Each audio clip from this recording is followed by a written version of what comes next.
আমাদের মাননীয় প্রধানমন্ত্রী দীর্ঘদিন ধরে যখনই কোনো খেলোয়াড় কোনো অসহায় অবস্থায়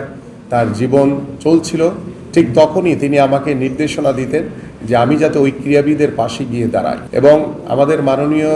প্রধানমন্ত্রীর নির্দেশনায় আমরা বিগত কয়েক বছর ধরে আপনারা সকলেই অবগত রয়েছেন, অনেক প্রতিভাবান খেলোয়াড়ের পাশে তিনি কিন্তু এখনও আমাদের সেই সহযোগিতা, আমাদের মাননীয় প্রধানমন্ত্রী সেই সহযোগিতা কিন্তু চলমান রয়েছে এবং এটি সবসময় ওই পরিবারগুলো, ওই ক্রীড়াবিদদের প্রতি আমাদের মাননীয় প্রধানমন্ত্রীর এই সহযোগিতা অব্যাহত থাকবে। সারা বাংলাদেশের উপজেলা পর্যায় থেকে শুরু করে জেলা, বিভাগীয় পর্যায় এবং জাতীয় পর্যায় পর্যন্ত আমরা নতুন করি স্পোর্টস একটি কর্মসূচি হাতে নিতে যাচ্ছি, যে স্পোর্টসের মাধ্যমে আমরা বিশ্বাস করি যে আমাদের তৃণমূলে ছড়িয়ে ছিটিয়ে থাকা সকল প্রতিভাবান খেলোয়াড়দেরকে আমরা অন্বেষণ করে তাদের মাধ্যমে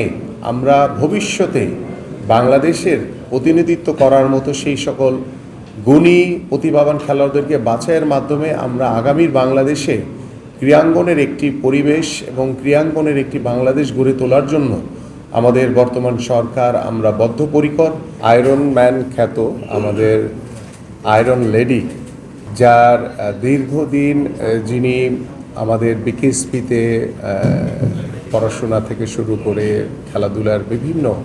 পর্যায়ে অংশগ্রহণ করেছেন, আজকে আমাদের মাননীয় প্রধানমন্ত্রীর নির্দেশনায় আমরা এনএসসি থেকে আমরা সরকারের পক্ষ থেকে মারিয়ার পাশে দাঁড়িয়েছি এবং মারিয়া যাতে ভবিষ্যতে তার যে লক্ষ্য, তার যে উদ্দেশ্য রয়েছে, সেই উদ্দেশ্য যাতে সাধিত করতে পারে, সেই লক্ষ্যকে বাস্তবায়নের জন্য আমরা ইতিমধ্যে মারিয়ার জন্য স্থায়ীভাবে আমরা স্পন্সরের ব্যবস্থা করেছি। আমার পাশেই বসে আছেন, তিনি আনুষ্ঠানিকভাবে আমার বক্তব্যের পরেই তিনি ঘোষণা করবেন। সবাইকে আন্তরিকভাবে ধন্যবাদ এবং কৃতজ্ঞতা জানাই যে আপনারা উপস্থিত হয়ে আজকে মারিয়ার পাশে আপনারা যেভাবে দাঁড়িয়েছেন। আমরা আশা করি মারিয়ার মতো বাংলাদেশে আরও যারা ইন্ডিভিজুয়াল, যারা অনেক ভালো ভালো পারফর্মার রয়েছে, আমরা সকলের পাশে আমরা ইনশাল্লাহ থাকব এবং আমরা আশা করি আমাদের ক্রিকেট, ফুটবল থেকে শুরু করে আমাদের সকল খেলাধুলায় কিভাবে খেলোয়াড়দেরকে ফোকাস করা যায়, কিভাবে খেলোয়াড়দেরকে সুযোগ সুবিধা আরও বৃদ্ধি করা যায়। আমাদের সরকার কিন্তু ইতিমধ্যে আমাদের মাননীয় প্রধানমন্ত্রী আগামীর বাংলাদেশের খেলাধুলাকে সর্বোচ্চ গুরুত্ব দিয়ে আমাদের কাছে যে দিক নির্দেশনা দিয়েছেন, সেই লক্ষ্য নিয়ে কিন্তু আমরা ইতিমধ্যে কাজ শুরু করেছি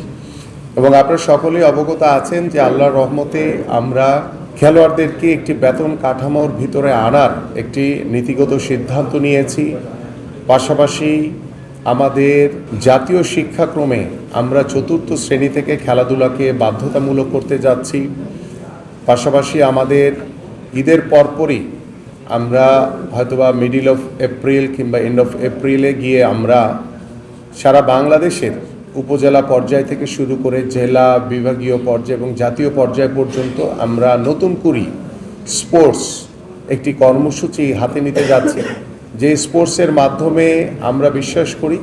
যে আমাদের তৃণমূলে ছড়িয়ে ছিটিয়ে থাকা সকল প্রতিভাবান খেলোয়াড়দেরকে আমরা অন্বেষণ করে তাদের মাধ্যমে আমরা ভবিষ্যতে বাংলাদেশের প্রতিনিধিত্ব করার মতো সেই সকল গুণী প্রতিভাবান খেলোয়াড়দেরকে বাছাইয়ের মাধ্যমে আমরা আগামীর বাংলাদেশে ক্রীড়াঙ্গনের একটি পরিবেশ এবং ক্রীড়াঙ্গনের একটি বাংলাদেশ গড়ে তোলার জন্য আমাদের বর্তমান সরকার আমরা বদ্ধপরিকর এবং সেই লক্ষ্য বাস্তবায়নের জন্য আজকে আপনারা যারা ক্রীড়া সাংবাদিক এখানে উপস্থিত হয়েছেন, আমি আপনাদের কাছে সবসময় সহযোগিতা চাই যে আপনাদের আজকে মারিয়ার বিষয়টি যখন আমি গত কালকে সকালবেলা দেখেছি, তাৎক্ষণিকভাবেই আমি আমাদের সচিব মহোদয় এবং আমাদের এনএসসির নির্বাহী পরিচালক আমাদের দৌলত সাহেবের সাথে কথা বলে তাৎক্ষণিকভাবে সিদ্ধান্ত নিয়েছি এবং আমি আমাদের মাননীয় প্রধানমন্ত্রীকে বিষয়গুলো অবগত করেছি এবং তিনি সবসময়, আপনারা জানেন যে আমরা সরকার গঠন করার আগেই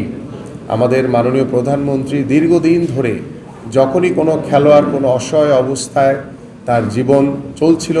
ঠিক তখনই তিনি আমাকে নির্দেশনা দিতেন যে আমি যাতে ওই ক্রীড়াবিদের পাশে গিয়ে দাঁড়াই এবং আমাদের মাননীয় প্রধানমন্ত্রীর নির্দেশনায় আমরা বিগত কয়েক বছর ধরে আপনারা সকলেই অবগত রয়েছেন, অনেক প্রতিভাবান খেলোয়াড়ের পাশে তিনি কিন্তু এখনও আমাদের সেই সহযোগিতা, আমাদের মাননীয় প্রধানমন্ত্রী সেই সহযোগিতা কিন্তু চলমান রয়েছে, এবং এটি সবসময় ওই পরিবারগুলো, ওই ক্রীড়াবিদদের প্রতি